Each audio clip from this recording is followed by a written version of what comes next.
Hi everybody, it's James here from the Anvil. Hope you're all doing really well. I'm recording this late at night yet again because I've been busy all day, been out working, and I've only now just got in to do these videos. If you've noticed that I'm recording a lot of my videos for the channel on my phone, it's because it's a lot quicker uploading time, and also because I don't have time to do everything on my laptop right now. But my laptop still does work. I still am recording videos, as you can see from my channel, but I don't necessarily have the time to do it from my laptop. Having said that, I am still doing the same content. So, up next for West Ham United, we are playing our dreaded bogey team, Brighton and Hove Albion, on Wednesday. Now, this is the thing, right? We can absolutely outclass Liverpool and knock Manchester City out of the League Cup, yet we can't beat Brighton. Ever since Brighton came up in 2017, West Ham's never beaten them in the Premier League, which actually in itself always gets fans saying, oh, this is going to be the game where we finally beat Brighton. Is this going to be a time we finally do them over? And we never do. I mean, it used to be Glenn Murray doing his masterclass against West Ham, and at the start of 2017-18 season, Jose Izquierdo doing his bits against us, scoring a worldie in a 3-0 win at the London Stadium, if I remember, and I believe he scored in the reverse fixture when Brighton won 3-1 in February 2018. So we had him, and mainly Glenn Murray just always scoring against West Ham. Now Glenn Murray's out of the equation, you'd think things were going to be easier, but no. Brighton still find a way to not lose against West Ham. I mean, last season, I'll never forgive David Moyes for playing, 8 defensive players against Brighton and being so negative. Then drawing 1-1 at the Amex when Benrahma scored his first Premier League goal. Still, man, why can't we beat Brighton? It's one of those mysteries in life that not even the world's top scientists or Nobel Peace Prize winners could even answer. Not even the footballing gods could tell me why West Ham can't beat Brighton. It is just one of them things. I just don't get it. As for this season, and I'm going to talk about Brighton in a nutshell here, Brighton had a really positive start to the season. They won 4 of their opening 5 games, but after that, they went on a run, and are still on that run, where they actually haven't won in 7 games. But out of those 7 games, they've drawn 5. And they haven't scored a goal in their last 2 games. I think what was about their bright start to season was their summer recruitment, signing players such as Marc Cucurella, who's been really impressive for them. I'm going to talk about him in the next section, just a heads up. And also signed Enoch Mwepu from Red Bull Salzburg. I think that's how you pronounce his name. Anyway, and they've got Graham Potter in as manager as well. And Potter is someone who I actually do like as a manager. And I'll tell you why. It's because he knows how to progressively improve his players. He likes to be a long-term fix at clubs. This was a case when he was at Östersund in Sweden. He was a long-term fix there. He took the team from being in the lower depths of the Swedish footballing pyramid to the Swedish top flight within a very quick amount of time. And he wants to be part of a long-term project where he can build on it and make it his own. That's what he sees at Brighton. Fans have been critical of him, and Premier League fans have always said that Potter's job's been on the line because Brighton's been in relegation battles. But this season, he's taken Brighton to a better place than what they have been in the past. Because Brighton are usually in relegation fights at this point of the season. They're actually in the top half of the table at the time of recording this video. Potter's got a very open approach to management. And that's one thing I do like about him. He's open-minded. He's liberal-minded manager. He's willing to make changes and adapt to the modern game. And because of how he was doing at Brighton, because of his own philosophy, clubs like Newcastle United wanted him to become their new head coach. So they've got a really good manager in Potter. They've got a really, really good squad, actually. And they've made some very good signings over the summer to really boost their team up. And I'm going to talk about that right now. 3 players are my ones to watch. First of all, Neal Maupay. Why? Because he is a fantastic forward who West Ham were linked with 2 years ago. He's come from the same camp, Brighton, when he had Ollie Watkins and Saïd Benrahma. He and Benrahma know each other quite well. Maupay scored against West Ham last season. And he's just a very good all-rounded player.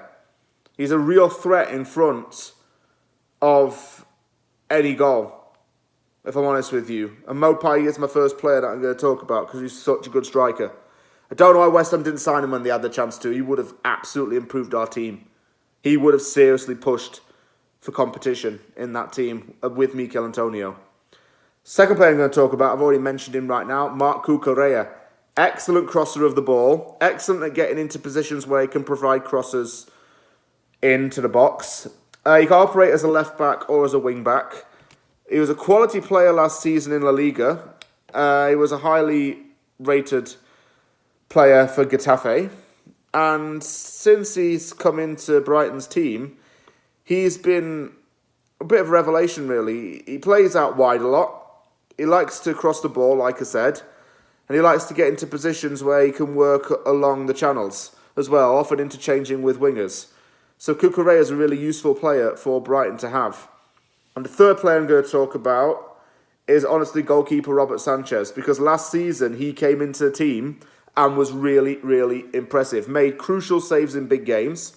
This season's been a bigger test for him because he's got the full-time starting job now. But in that time, he has managed to do quite well. He's kept 5 clean sheets so far this season, which isn't too bad in itself. And he's a young, talented goalkeeper who's had to be really patient in waiting to get his shot with the Brighton team. And that's the thing as well with Graham Potter. He, like I say, is patient with his players. Robert Sanchez is a good example of that. Sanchez had to wait his time to get into the team, and now look at him. He's got the number 1 jersey and he's starting in goal for Brighton. One player who played for both teams is Matt Upson, who was low-key one of my favourite West Ham players as I was growing up. Now, Upson was a centre-back who joined West Ham United from Birmingham City in January 2007. He was a club record signing at the time of him joining. It was for a fee of up to £7.5 million.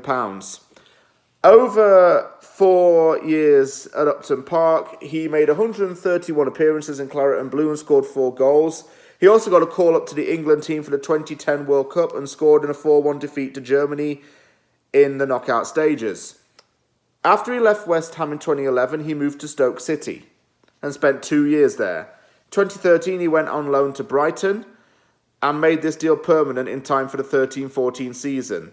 He was named Brighton's Player of the Season for 2013-14, his only season down in Brighton.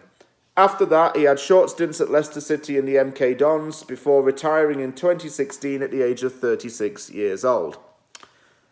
As for my score prediction for this game, I'm going to have to say a draw, because Brighton seems to love drawing right now and West Ham can't seem to beat them. And this is what makes me sceptical, is the fact that West Ham can't beat Brighton. Like I say, we can't do it. We just cannot do it. And I don't understand why. But we do need to make changes for this Brighton game, that is for sure. I said in my last video, players' jobs and starting positions are going to be on the line if results do dip. And back-to-back losses in the Premier League to strong teams, okay, you can overlook that and say you understand the reasoning for those defeats, but back-to-back losses has not been like us for many, many, many months.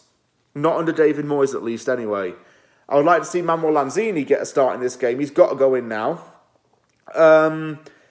I could actually say that Lanzini could start ahead of Souček, because Rice and Lanzini would work really well together. Because that's not a double defensive pairing. That's a similar lateral attacking pairing, if you ask me. And Souček hasn't been at his best over the last few weeks. Fornals could end up dropping out and Lanzini going in anyway, if you ask me, because Fornals has been struggling his last few games. But I don't really care either if Souček or Fornals go out. We need to have Lanzini in that starting 11. He's deserved it for some time. He's earned the right to be in that starting 11. I can see tomorrow being an interesting game. Not exactly sure what to make of it quite yet, but I am going to have to say a 1-1 draw, purely because we cannot beat Brighton, but hopefully that does change. Thank you very much for watching Opposition Uncovered. If you liked the video, hit the like button. Don't forget to subscribe for more content. I'm going to be doing Off the Press at some point this week, whether it be on Tuesday night or maybe even after the game on Wednesday. And actually, I've got a very special video coming up this week for something that is not related to football or West Ham. You're going to get a little treat. Thank you very much for watching this video. Take care, everybody, and I will see you all soon.